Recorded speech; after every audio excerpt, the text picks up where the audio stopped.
স্বরাষ্ট্রমন্ত্রী তিনি তো আসলে আমরা ভেবেছিলাম হয়তো এই মন্ত্রণালয় পরিবর্তন হবে, কারণ কিন্তু অলরেডি ব্যর্থ প্রমাণিত হয়েছেন। আইন শৃঙ্খলার পরিবেশ মোটেও উন্নতি হয় নাই। ফলে এই মন্ত্রণালয়গুলো কি করবেন যেগুলো আসলে ক্রমাগতভাবে ব্যর্থ হচ্ছেন, তো সেগুলো নিয়ে সরকারের মন্ত্রণালয় পুনর্গঠিত করা উচিত। সেক্ষেত্রে বিরোধী দল প্রয়োজনে সরকারকে নীতিগতভাবে সহায়তা করবে। যেই প্রতারণার রাজনীতি আমরা অতীতে আওয়ামী লীগকে করতে দেখেছি, এখন সে একই প্রতারণার রাজনীতি বিএনপি সরকার জনগণের সাথে করছে। 180 দিনের এই ব্যর্থতার জন্য এই সরকারের উচিত ছিল, প্রধানমন্ত্রী তারেক রহমান উচিত ছিল জনগণের কাছে ক্ষমা প্রার্থনা করা এবং বিরোধী দল সহ জনগণের কাছে সহায়তা কামনা করা। তো সেটা তারা না করে তারা মিথ্যা তথ্য দিচ্ছে, জনগণকে বিভ্রান্ত করছে। কিন্তু আপনারা সকলেই জানেন, আমরা যখনই জনগণের কাছে যাচ্ছি মানুষ তার ভোগান্তির কথা বলছে।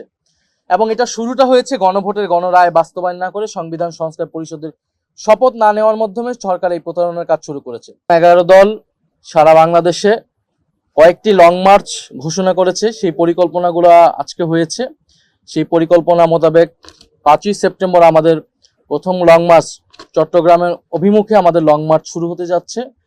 আমাদের লং মার্চে কয়েকটি পথসভা হবে এবং পর্যায়ক্রমে আমাদের এরকম অনেকগুলো বিভাগে আমাদের লং মার্চ হবে। আমাদের 11 দল ঐক্যবদ্ধভাবে এই লং মার্চে অংশগ্রহণ করবে। এবং শুধু 11 দল না, আমরা বাংলাদেশের গণতন্ত্রকামী জনগণের প্রতি আমরা আহ্বান জানাচ্ছি এবং আমরা আশাবাদী এই লং মার্চে সাধারণ মানুষ ব্যাপকভাবে অংশগ্রহণ করে এই লং মার্চকে সফল করবেন। বিশেষত সেই জনগণ যারা জুলাই গণ অভ্যুত্থানে অংশ নিয়েছিল, যারা এই নির্বাচনে গণভোটে হ্যাঁ ভোট দিয়েছিল, 11 দলের আহ্বানে হ্যাঁ ভোট দিয়ে সংস্কারের আকাঙ্ক্ষাকে জাতির সামনে তুলে ধরেছিল। প্রায় 70% জনগণ যারা হ্যাঁ ভোটের মাধ্যমে সংস্কারের আকাঙ্ক্ষা ব্যক্ত করেছিল এই নির্বাচনে, গণভোটের নির্বাচনে, আমরা আশা করছি সেই সকল জনগণ বিশেষত তরুণরা এই গণভোটে এই লং মার্চে অংশগ্রহণ করবে। এবং আপনারা জানেন যে গণভোটের যে গণরায় বাস্তবায়ন সহ দেশে অনেকগুলো সংকট এই মুহূর্তে তৈরি হয়েছে। আমরা সেই সংকটগুলো নিয়ে আজকে বিস্তারিত আলোচনা করেছি। বিশেষত সরকারের যে 180 দিন, সেই 180 দিনকে আমরা পর্যালোচনা করেছি। আমাদের কাছে মনে হয়েছে এই 180 দিনে সরকার অপরিকল্পিত এবং অব্যবস্থাপনার কারণে জনগণের ভোগান্তি ব্যাপকভাবে বেড়েছে এবং জন আস্থা, একটা সরকারের যে পাবলিক ট্রাস্ট প্রয়োজন, সেই জন আস্থা একেবারেই তলানিতে গিয়েছে। কারণ আপনারা যদি দেখেন আইন শৃঙ্খলার পরিবেশ অত্যন্ত বাজে, দেশে নিরাপত্তা নেই। যদিও আমরা বিগত সময়ে শুনেছি, বিশেষত নির্বাচনের আগে, যে নির্বাচিত সরকার আসলেই, অন্যভাবে বলতে গেলে বিএনপির সরকার আসলেই দেশে আইন শৃঙ্খলার পরিবেশ ঠিক হবে। কিন্তু তারা এখন পর্যন্ত এই 6 মাসে আইন শৃঙ্খলার পরিবেশ ব্যর্থ কোনো ক্ষেত্রে তারা সেটা অন্তর্বর্তী সরকার অথবা বিপ্লব পরবর্তী পরিস্থিতির থেকেও ভয়ানক রূপ ধারণ করেছে। দ্বিতীয়ত জ্বালানি সংকট, আপনারা সকলেই জানেন দেশের কোথাও বিদ্যুৎ পাওয়া যাচ্ছে না। ইভেন ঢাকাতেও লোডশেডিং হচ্ছে এবং লোডশেডিং দেশের ইতিহাসে সর্বোচ্চ পর্যায়ে পার হয়েছে। এবং জ্বালানি সংকট, গ্যাস সংকটও শুরু হয়েছে। গ্যাসের দাম বৃদ্ধি হয়েছে, সিলিন্ডারের দাম বৃদ্ধি হয়েছে, কারখানা বন্ধ হয়েছে। প্রায় কয়েকশো কারখানা সারা দেশে বন্ধ হচ্ছে।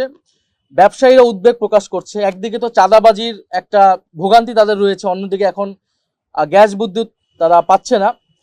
অন্যদিকে সার সংকট তৈরি হয়েছে, কৃষকরা সেই সার সংকট ভুগতেছে। এবং এই যখন দেশের সার্বিক পরিস্থিতি, আমরা দেখছি সরকার সেগুলো স্বীকার না করে বরং 180 দিনের একটা সাফল্য মণ্ডিত তারা দেখানোর চেষ্টা করছে, যেটা একেবারেই জনগণের সাথে প্রতারণা। এবং যেই প্রতারণার রাজনীতি আমরা অতীতে আওয়ামী লীগকে করতে দেখেছি, এখন সে একই প্রতারণার রাজনীতি বিএনপি সরকার জনগণের সাথে করছে। 180 দিনের এই ব্যর্থতার জন্য এই সরকারের উচিত ছিল, প্রধানমন্ত্রী তারেক রহমান উচিত ছিল জনগণের কাছে ক্ষমা প্রার্থনা করা এবং বিরোধী দল সহ জনগণের কাছে সহায়তা কামনা করা। তো সেটা তারা না করে তারা মিথ্যা তথ্য দিচ্ছে, জনগণকে বিভ্রান্ত করছে। কিন্তু আপনারা সকলেই জানেন, আমরা যখনই জনগণের কাছে যাচ্ছি মানুষ তার ভোগান্তির কথা বলছে। এবং এটা শুরুটা হয়েছে গণভোটের গণরায় বাস্তবায়ন না করে সংবিধান সংস্কার পরিষদের শপথ না নেওয়ার মাধ্যমে সরকার এই প্রতারণার কাজ শুরু করেছে। অন্যদিকে এই সরকার প্রধান জনাব তারেক রহমান তিনি দেশে এসে বলেছিলেন যে আই হ্যাভ এ প্ল্যান। ওনার একটা প্ল্যান রয়েছে, পরিকল্পনা রয়েছে, দেশকে তিনি স্থিতিশীল করতে পারবেন, অর্থনীতিকে স্থিতিশীল করতে পারবেন। এখন দেখা যাচ্ছে যে পুরা সরকারের 180 দিন আসলে অব্যবস্থাপনা। আপনার মন্ত্রী পরিষদ অল্প কয়েকদিনে, মাত্র 6 মাসে আবার পুনর্গঠিত করা লাগলো। তার মানে তাদের পরিকল্পনা এবং হোমওয়ার্ক যথাযথ ছিল না।